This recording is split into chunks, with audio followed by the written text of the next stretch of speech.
Nice view, Fern. Nice view, Fern. Episode 18 of Frieren Beyond Journey's End felt like a really, really long episode. It's not like a whole bunch happening episode, it just felt like a very long episode. But for those who don't know, typically I do take notes as I'm watching, so maybe just a lot of information that I kind of wanted to keep. But yes, great episode. I totally ship the Tsundere Yuri couple that we're getting introduced to. Totally ship them. I love that kick off the edge. That was just absolute classic. But there's a great little moments in this entire episode that I really did like, but obviously opening up the actual exam and getting into all kind of stuff and learning more about the mages, getting a little brief moment of Frieren and all that kind of stuff. So let's just jump right into it. But yeah, opening up the episode, we are arriving at, I finally have to say it. I've been avoiding saying this name, Oisast. I think that's the pronunciation is Oisast. I hate I hate when Japan just throws this random other languages in here and just completely throws me off. But yes, they arrive at this city. At the same time, we do get a brief shot of Kraft. I was so happy to actually see Kraft show up again. I'm not sure why he's there. Now, granted, this could have been like back sometime in a further area. I didn't recognize the name that they actually put there. I could have checked the map, obviously, but I didn't. But yeah, we see Uubel, who is this mage that is apparently very violent. She has eyes that have killed before, and she's going to take out some bandits. Apparently, the bandits started showing up a lot more in the Northern Territory now that obviously a certain demon is no longer around. But yeah, Kraft ends up beating up the bandits and said that he wasn't trying to save her life, he was saving the bandits' life. Again, I was kind of curious as why Kraft is up here, because I think when Frieren and Fern and Stark started going up north, he was going south. So I assumed that they were crossing paths, but apparently he went up north with them. I don't know, it was kind of odd, but still, it was great seeing them again and getting a little brief moment with him, kind of kicking some butt, which was great. But yeah, we meet Uubel, who apparently is a third class that failed the second class because she killed the first class mage that was actually supervising it. Interesting. Well, we'll see if she's actually nasty, because obviously we have to have her team up with somebody, which is Fern. So we'll probably get to see more about her, see if she's somebody that's going to go up against Fern, or maybe it's just going to be a case where Uubel's doing something crazy and putting people in harm's way, and then Fern's going to have to stop her. That's more of the assumption that I have. Like, Uubel's going to be like, this is cutthroat, we got to take out the other teams, and Fern's going to be the one that's going to be like, no, stop. But we'll see. I don't know, maybe Fern will stand by and let her do whatever she does, but obviously they're putting a lot of emphasis on how bad she is, which is going to kind of imply this idea that there's going to be some sort of conflict with moralities there. So we'll have to wait and see. But yes, they arrive at the town, and immediately they talk about how they have to have a fifth class license in order to even take the first class exam, and Frieren immediately is like, all right, peace out. Fern's like, no, you're going to take it too. You have to take it too. What if I fail it? We can't afford to pay for somebody else. How are you going to have your snacks if we end up having to pay for a first class? At least they did have an explanation in this episode as to why you have to have a first class. Because that was the argument that I was making when they first mentioned, oh, if you're going to the north, you have to have a first class somebody escort you. And I was like, why would Frieren even agree to that? I would figure that she'd be like, whatever, peace out. I'm just going to go past there, or get there and say, hey, I was a part of the heroes party with Himmel. You're going to let me through. It just seemed odd that there's something being forced upon them, and that Frieren herself would agree to it. But it does seem like they have an explanation, and that's the fact that, yes, apparently in the northern area past this point, things are getting crazy up there. There's certain mage monsters up there that you need to have somebody skill with you, or at least a priest skill with you, in order to survive. Which, again, goes in that area of like, I don't see this being a thing. I mean, I could have seen it if they put it in a perspective of it just being sort of a cash grab. Like the Mage Association is doing this in order to monopolize the North and thus force people to have to do this exam in order for them to make money, in order to increase what they have. Maybe also even enrich the society in order to have more mages. Because as Frieren kind of points out in this episode, there's not many mages around compared to back when the Demon King was actually active. Like, you used to be able to walk around town and constantly see a mage, at least one mage when you walk around town. Now it's like, it's a rarity. You only see it in academies and stuff like that. So it was kind of odd that they're putting this emphasis that you have to have something. Like, I don't see them going, well, we have to put something in, we have to enforce something because people are going up there and dying. Nobody cares. And the people that are actually going up there are adventurers that are seeking that out. So it just seems odd that the society itself would have some sort of preventative to keep people from going up there like this. So at least we have somewhat of an explanation. This idea of, again, them wanting to, I guess, protect the lives of those that want to go up there by, I guess, enforcing somebody to be there to protect them. So either way, that's what that is. But yes, finally somebody recognized this little holy emblem that she has that she thinks is like the only way that she can really symbolize that she's a mage. That's her way of getting in without having to have a 5th class, because some guy actually recognizes it and is like, yeah, sure, you can let her in. But thus begins their training. I did really like this little brief scene right after that where we have, yes, Frieren is, holding this emblem and they're like, what is this old ancient thing for anyways? And she has a brief flashback to Himmel and Party. I think this is the first time we've seen them reacting to the emblem, because when they first brought up the 1st class, Frieren brought it up and they're like, what is this thing? Nobody recognizes it. And sure enough, it seems like even with Himmel and his party, nobody recognized it. So nothing's changed over at least the last century. But it was really cute having this little moment where, yes, Frieren's like, I guess nobody, this is the only thing that I have that signifies that I'm a mage. And I cannot wait for them to actually explain it, because I know there's going to be some really big explanation, because obviously it goes back further than the actual fight against the Demon King. I'm assuming it's going back far as probably Flamme as well. Maybe Flamme, she gave it to her. That's my prediction, is that when Frieren, I guess, indicated somehow to Flamme that she was ready, like she was skilled enough, or maybe in the passing of Flamme, it's probably going to be this thing where, okay, Frieren, you're ready, here's this holy emblem. This is proof that you are a skilled person, because it's that old. It seems like it's extremely old, so I can see it totally being something that Flamme gave her, and that would explain why, even after all this time, when nobody is recognizing it, nobody sees any worth in it, is this old ancient artifact, Frieren is still holding on to it.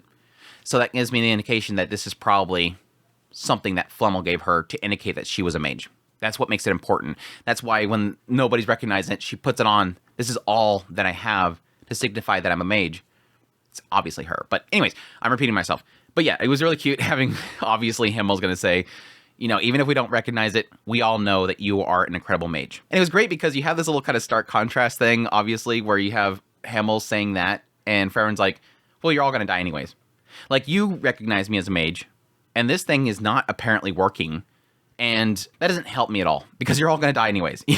Eventually, you won't be able to tell people that I'm an incredible mage. And she walks away. And then you start contrast it to the now. Fern and Stark. Fern speaks up. We know you're an incredible mage. And how does she respond to it? She doesn't go, well, you're all going to die, which I was totally like, she's not going to say that, is she? That would be really mean. No, she just pats Fern on the head. Like, thank you. It was super cute. I loved it. But yes, we get a little bit of information as they're kind of studying and preparing for the actual match. It's obviously going to be combat related. And as they're researching, we get into the whole thing about the different classes of mages. There's only 2,000 mages that are on record. And yes, apparently only 45 are 1st class. That is not many. That would explain why Fern said, yes, it's going to be very expensive if we have to hire somebody. But yes, they go to the exam. Somebody's there kind of checking out the group, kind of pointing out different people. We get the Orsted knockoff. I'm calling them Orsted knockoff. Uubel. Yes, Uubel. The Orsted knockoff is a 2nd class captain of the Northern Magic Corps, who fought against the remnants of the Demon King forces for years. We have Denkin, who's some old dude. He's 2nd class, who won the struggle for power and became an Imperial Mage. We have, obviously, point out Fern. Actually, it's very surprising they point out Fern. Of all the people that were in that room, Fern. I mean, yes, they technically pointed out Uubel, which is another important one, but that was more of a distasteful factor. But now Fern is apparently special to their eyes because she is the youngest person to get 3rd class, which is surprising because Uubel looks pretty young herself, but that's not surprising. But again, it's because they're distasteful. But yes, and then Uubel, that's pointed out, 3rd class, killed our 1st class mage who was performing the exam for her for 2nd class. And then yes, of course, pointing out Frieren. Again, this is one of those bummering things, is like, it kind of, I guess it gives credit to the times, but we're not talking about a very long time here. Not very long ago, Frieren saved the world with Himmel, but I guess it's an aspect that I guess nobody really noticed Frieren. They always noticed Himmel. Like, Himmel is the hero that everybody remembers. Why doesn't Frieren's going to have to register herself to this place. They're going to know who she is. Why does nobody in this place know who Frieren is? Why do they seem to be pointing out random people, including Fern, who her only accomplish is that she's really young, but they don't know who Frieren is? It is one of those things that keeps bugging me about this series, is that how lacking of information people have to somebody, a group, that literally saved the lands by killing the Demon King. But anyways, again, it's just more probably an aspect of Frieren keeping her head down during the entire saving, and how Himmel was more pointed out as being the hero. But yeah, for the exam, they decide to assign everybody groups, and they have 57 mages, and they pair them up in threes. And of course, like I said, Frieren gets grouped up with two friends that hate each other. Lawine and Kane. Total Tsundere Yuri going on here. And then, of course, Frieren has to get grouped up with the killer. Of course, Frieren gets grouped up with the killer. And some other dude, some other geek dude, which I'm sure is going to be interesting somehow. They're tasked with capturing a bird. We all knew the bird. Well, there was two sides that I had kind of assumption with the bird thing. It was either going to be an aspect that the bird was going to be really powerful somehow, like a magic bird, or it's going to be an aspect that they have to fight each other while getting the bird, which I think is going to end up being both. Like I said, I think there's going to be characters like Uubel, probably even this Verbal guy. They're going to have other people that are going to be probably fighting them while they're trying to keep their bird. They haven't indicated that if too many people get the bird, we're going to disqualify people, or it's going to be based on time if there's too many people. So I don't know why there's going to be other people fighting each other, but maybe that's an aspect of, because this is the first exam of Assumption mini exams, maybe they're trying to get rid of competition at this point, and they're going to allow it. So we'll see where that goes, but yes, Frieren is with the two girls that can't stop fighting with each other. Eventually find through Kane is that, yes, Lawine has always been kind of helping her. And again, that goes in that whole Tsundere aspect, and the idea that Lawine hates, like, the fact that Kane, despite the fact that she tries really hard and she's a coward, she does acknowledge that she does put in the effort. She does when push comes to shove. But her problem that she kind of sees is the idea that whenever the going gets tough, whenever she needs to act, she can't act. And Lawine is always there to kind of push her. So it's obvious that the two of them have been supporting each other. And as Frieren kind of sees with this first capturing of the bird, yeah, these two are like perfectly in sync. They've probably been working alongside each other for a long time. And so they work really well together, which again, by pure chance, they are in the same group. It just works that way. I have 57 people. Somehow the two of them get paired into a group of three. But maybe the teachers want that. Maybe the exam, maybe they wanted that. But yeah, Frieren has to kind of keep them in check. At some point, Kane even points out that, Frieren's a really good teacher, a really good leader. Oh, that's because you guys keep fighting. Oh, sorry about that. But no, Frieren keeps pointing out the idea of keep an eye out for the sky. Lawine seems to notice it. Kane doesn't. And Frieren kind of attributes that to the idea that possibly Kane has a problem with seeing magic or seeing the flow of mana. And it seems to be the case that there is very powerful monsters in the area. That's what eventually attacks Kane. Oh my gosh, can I mention how much whenever that particular song comes on and you have like a scene like that, all I can think of is crap, things are going to get deadly suddenly out of nowhere. That music, whenever it kicks up and there's a dire situation, always gets me. So hats off to the musician. That song is just, it instills fear upon my stomach. But I knew Frieren was going to save her. I just knew Frieren was going to save her. But yeah, they keep trying to catch this bird, observing it, trying to catch it. It keeps blasting away. And it seems like Kane has actually noticed something that can help them. She was pointing out the fact that it kept feeling like it's raining. And she kept going out there, and then she noticed what looked like an aurora borealis. And then when she gets attacked by the bird, Frieren comes in, saves her. She tells a story about her and Lawine, and then mentions the fact that she's seen something that might help them. And Frieren said, okay, never mind, I guess it's going to be a really easy catch. I don't know if it's meaning the idea because it's raining or what. Maybe because it's raining, then yes, they can pretty much freeze the entire area into a block and catch the bird. I don't know. Or maybe she just spotted something else while she was looking at this aurora borealis. I had a thought that it was just the barrier, and maybe Kane finally noticed it. But it seemed like they know there is a barrier in the area that's keeping everybody in there. And that's pretty much the episode. Some side notes that I have in here that I kind of missed as I was going through it is Frieren noted that when Frieren was saying it's going to be easy task for you, it's a combat thing, you're going to be able to destroy anything. Frieren said that it's not just about power. It's not just about mana. There's other aspects that are in play with being a good mage. The idea of technique, experience, talent.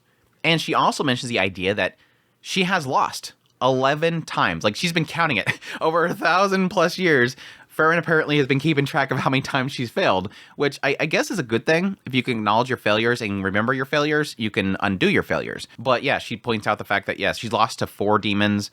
Frieren points out that one of them was probably Qual, which, yes, technically makes sense because Frieren couldn't beat Qual. she had to seal Qual away until she was strong enough to defeat Qual. So that makes sense. And then apparently, other than that, one other elf besides herself that defeated her, and then 6 humans. I would assume that one of those 6 humans is probably Flamme. She probably counts her as one. But I'd be interested if over time we'll get to find out more about these individuals, because that counts at least 2 of 11.